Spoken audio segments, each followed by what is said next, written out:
Praises go to Almighty Allah. I'm honored to get introduced my mom. This is Mishifa and this is my mom.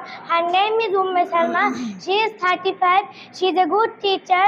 She is devoted to Allah.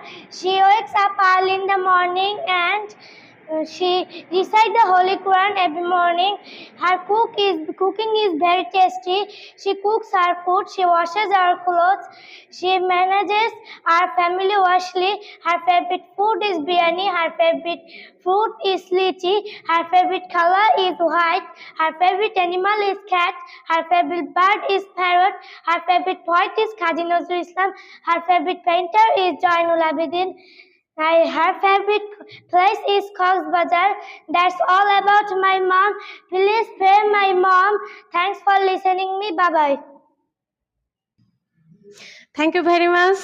You and your teacher, Honorable Jamal Hadis sir, and I'm very proud of you and I am very grateful for English Language Club Borguna.